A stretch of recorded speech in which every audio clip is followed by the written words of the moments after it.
Hello everyone, बात करते हैं ट्रिग्नोमेट्री के बारे में।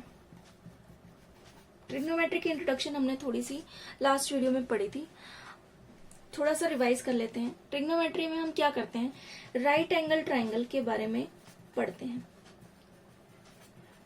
और ट्रिग्नोमेट्री राइट एंगल ट्रायंगल जो है क्या है, एक्चुअली क्या करते हैं हम ट्रिग्नोमेट्री में, एंगल्स और साइड के बीच की मेजरमेंट निकालते हैं। कैसे निकालते हैं? With the help of trigonometric ratios. उसके पहले हम राइट एंगल ट्रायंगल के बारे में 2-3 चीजें हैं जो समझ लेते हैं। जिस बेस पर ये टिका है, जिस पर ये खड़ा हुआ है ट्रायंगल, एक्चुअली हमारी डेली लाइफ में आप हर जगह ये राइट एंगल ट्रायंगल देखते हैं। कहाँ कहाँ देखते हैं? जैसे फॉर एग्जाम्पल ये एक ट्री है, इस पर एक पंछी बैठा है और इस पंछी को कोई यहाँ पर बैठा हुआ इंसान उसको देख रहा है। किस एंगल से देख रहा है और कितनी दूरी पर वो पेड़ है, ये सारा कहाँ से रिलेट कर रहा है? राइट एंगल ट्रायंगल से रिलेट कर रहा है। मान लीजिए एक शिप है और वो नदी में है या समुद्र में है, जैसे भी मान लीजिए ये शिप है। मेरी ड्राइंग थोड़ी अच्छी नहीं है, थोड़ा सा कॉम्प्रोमाइज कर लीजिएगा। ये शिप है जो कि समंदर में है। एक बड़ा जहाज के लिए ये सर्च कर रहा है कि मैं डूब ना जाऊं, मेरे पास खाना नहीं है, तो इसको दिखता है एक बड़ा सा जहाज, और वो बड़ा सा जहाज इसको पिक करने के लिए उसको वो यहाँ से देखेगा, किस एंगल पे जाएगा, कितनी दूरी है, ये सारा वही रिलेशनशिप है। कहाँ से? राइट एंगल ट्रायंगल से। कैसे? अगर मुझे ये एंगल पता चल जाए कि ये किस एंगल से देख रहा है, ये डिस्टेंस पता चल जाए, या तो हम क्या निकाल सकते हैं, ये हाइट निकाल सकते हैं, ये हाइट निकाल सकते हैं। एक्चुअली इस क्वेश्चन में तो आप हाइट का निकालने का कोई फायदा नहीं है, लेकिन कुछ क्वेश्चंस हम 8.9 चैप्टर में पढ़ेंगे जिसमें आप एक्चुअल जो है हमारी रियल लाइफ की प्रॉब्लम्स हैं वो उसमें दी गई है। जैसे एक और डिस्कस कर लेते हैं। जैसे मान लीजिए आप पतंग उड़ा रहे हैं, तो पतंग एक बहुत ही अच्छा एग्जाम्पल है किसका, किस एंगल पे उड़ानी है, क्या हाइट होगी उसकी, सब कुछ। ये सारा एक्चुअली में साइंस से रिलेटेड है। पतंग उड़ाना भी एक साइंस है, ठीक है, जो कि मुझे नहीं आता है ऑब्वियसली। तो यहाँ से भी हम किसके बारे में बात करते हैं, राइट एंगल ट्रायंगल के बारे में बात करते हैं। यहाँ पर वो क्या होगा, बेस होगा, जिस पर जो ह्यूमन बीइंग ऑब्जर्व कर रहा है वो वहां पर उस पॉइंट से, और जहां से वो हाइट, जिस भी आइटम की हाइट आप मेजर करना चाह रहे हैं, वो हाइट क्या होगी, आपकी परपेंडिकुलर होगी। और जो तिरछी ऊंचाई है, जो ऑब्जर्वर की आई से उस पर्टिकुलर थिंग की पॉइंट तक आप उसको देख रहे हैं जहां पर, वो उसकी तिरछी ऊंचाई हाइपोटेनियस कहलाती है। एक और राइट एंगल ट्रायंगल में एक चीज और हम पढ़ते हैं, क्या? Pythagoras theorem.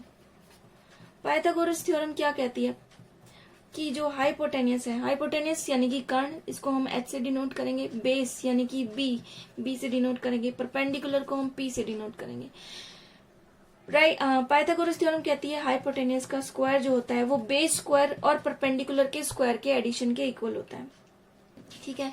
इसके अलावा हम क्या पढ़ेंगे, ट्रिग्नोमेट्रिक रेशियोज के बारे में पढ़ेंगे। ट्रिग्नोमेट्रिक रेशियोज कौन कौन सी थी? सबसे पहली थी हमारी साइन थीटा। दूसरी थी हमारे पास कोस थीटा। तीसरी है हमारे पास टेन थीटा। और अगर मैं इन तीनों का रिवर्स कर दूं तो कोसेक थीटा, सेक थीटा, और यहां से बनेगा मेरे पास कोट थीटा। मान लीजिए मेरे पास एक ये ट्रायंगल है, इसमें यहां पर एंगल बी है और ये है एंगल ए, ये है एंगल सी। यहाँ पर क्वेश्चन 2 तरह से बनते हैं कि अगर मैं यहाँ देखिए थीटा है, 90 डिग्री का हम कभी भी नहीं लेंगे क्योंकि साइन 90 की वैल्यू एक पर्टिकुलर वैल्यू है जो कि हम एक्सरसाइज 8.2 में डिस्कस करेंगे। यहाँ से 2 तरह के क्वेश्चन बनते हैं कि आप निकालेंगे साइन सी, और क्या निकाल सकते हैं आप, साइन ए। सिमिलरली आप ये दोनों एंगल की वैल्यू यहाँ पर कोस सी और कोस ए से निकाल सकते हैं। ऐसे ही बाकी 6 ट्रिग्नोमेट्रिक रेशियोज आपसे पूछी जाती हैं। लेकिन आप कहेंगे कि मैडम ये तो बेस है, ये परपेंडिकुलर है, तो दोनों की वैल्यू क्या आनी चाहिए, सेम आनी चाहिए। नहीं, सेम नहीं आएंगी। डिपेंड करता है कि आप कौन सा एंगल निकाल रहे हैं। मान लीजिए आप ये एंगल निकाल रहे हैं, क्या निकाल रहे हैं, मान लीजिए आप साइन सी निकाल रहे हैं, तो साइन सी के लिए जो बेस है, जो साइन सी के लिए बेस है वो यही होगा, क्योंकि इस एंगल, ये एंगल कहाँ टिका हुआ है, इस लाइन पर टिका हुआ है। तो इस इन दैट केस आपके पास बेस क्या होगा, लाइन बी सी होगा। लेकिन जैसे ही आप एंगल ए पे शिफ्ट करते हैं तो आपका बेस जो है इस एंगल के लिए ये होगा। इसको याद करने के एक तरीका, सबसे बढ़िया तरीका क्या होता है, सबसे पहले आप याद कीजिए साइन थीटा को हम परपेंडिकुलर बाय हाइपोटेनस लेके चलते हैं। तो अगर मेरे पास साइन सी निकालना है मुझे, तो साइन सी के सामने वाली जो भुजा है, सामने वाली साइड जो है वो परपेंडिकुलर होगी।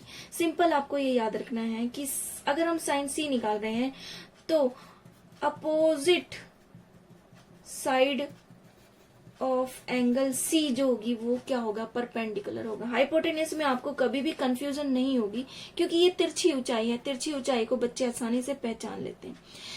या फिर अगर आपको ना समझ में आए तो 90 डिग्री के अपोजिट वाली साइड हमेशा क्या होती है, हाइपोटेनियस होती है। जो एंगल हम साइन सी निकाल रहे हैं, साइन के अपोजिट साइड क्या होगी, परपेंडिकुलर होगी। तो इन दैट केस अगर हम साइन सी निकालें तो परपेंडिकुलर हमारा क्या बनता है, ए बी बनता है। यहां से क्या बना, ए बी, और हाइपोटेनियस क्या है मेरे पास, ए सी है। इसको हम क्वेश्चन में बहुत अच्छे से और अच्छे से समझेंगे। अगर यहीं से मैं साइन ए निकालना चाहूं तो ए के अपोजिट मुझे क्या देखना है, अपोजिट साइड ऑफ एंगल। अब ए निकाल रही हो तो ए के अपोजिट देखना है। ए के अपोजिट साइड कौन सी है, बी सी है।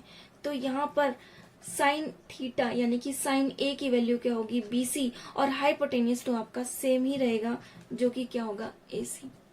सिमिलरली आपको कोस ए भी निकालना क्वेश्चन में पूछा जा सकता है और कोस सी निकालना भी पूछा जा सकता है। आपको याद करना होगा कि बी अपॉन एच यानी कि बेस अपॉन हाइपोटेनियस। कहाँ से याद करते हैं हम, क्या कर रहे थे हम, पंडित बद्री प्रसाद हर हर बोले। ये एक ट्रिक है मैथ में जो हम यूज करते हैं to find out the trigonometric ratios.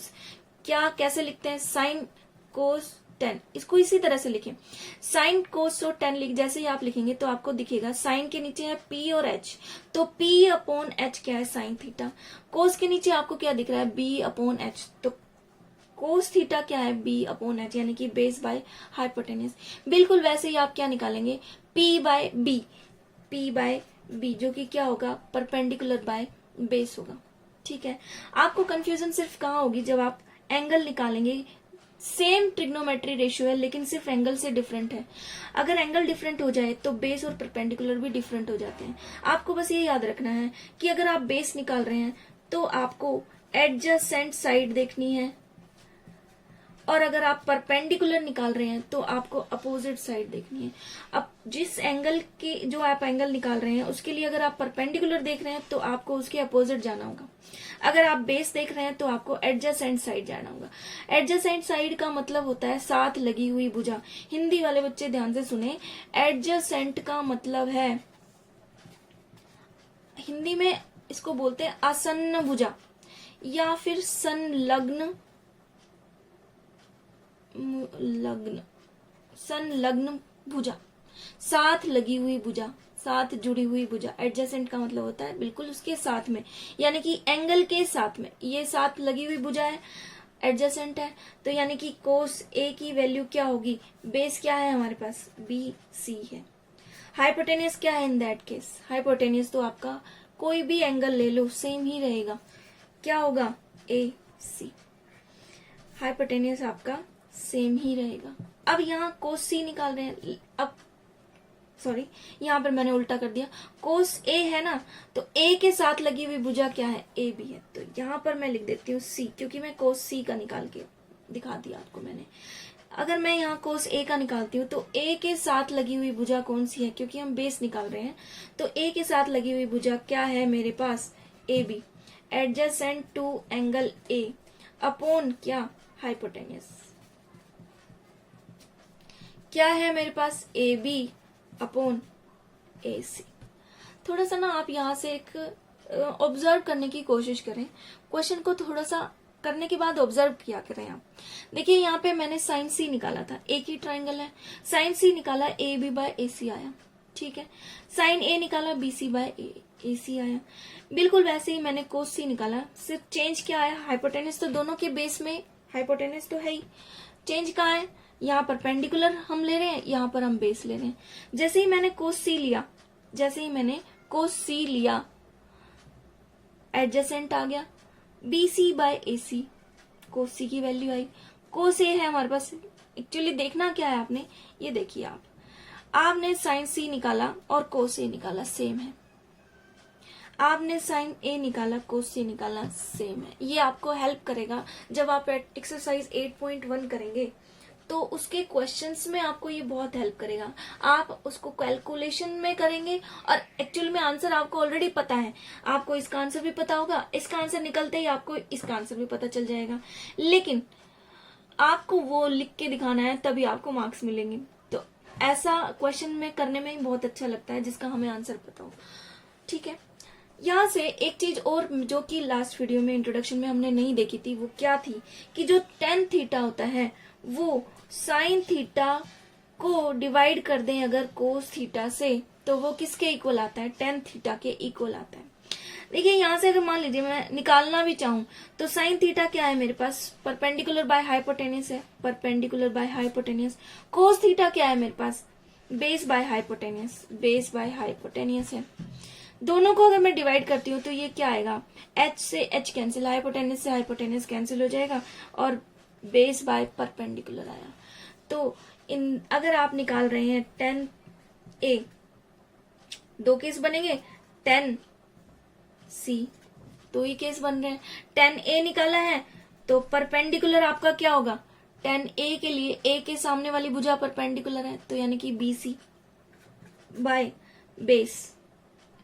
Base निकालने के लिए A के साथ लगी हुई भुजा, A के एडजेसेंट, AB, AB। जैसे ही आप tan C पे गए आपने देखा कि परपेंडिकुलर C के अपोजिट साइड होती है, तो AB और C निकल रहा है तो एडजेसेंट, बेस निकालना है मुझे, बेस देखना है, तो C के एडजेसेंट कौन सी साइड है, BC। ठीक है, दोनों एक ही ट्रिग्नोमेट्रिक tan थीटा, बट क्योंकि एंगल चेंज हो गए तो वैल्यूज भी क्या हो गई, चेंज हो गई। इस तरह के क्वेश्चंस आपसे पूछे जाएंगे, इंपॉर्टेंट है। बिल्कुल वैसे ही आप क्या करते हैं, कोसेक थीटा निकालते हैं। अगर मैं इसी का निकालना चाहूं कोसेक थीटा, तो थोड़ा सा बस इंट्रोडक्शन देख लेते हैं, बाकी बिल्कुल रिवर्स है, बिल्कुल उसका उल्टा है। अगर मैं साइन थीटा को यहाँ पर परपेंडिकुलर बाय हाइपोटेन्यूज ले रही थी तो cosec theta hypotenuse by perpendicular हो जाएगा। बिल्कुल वही दो चीजें हैं इसमें भी, कोसेक ए और कोसेक सी।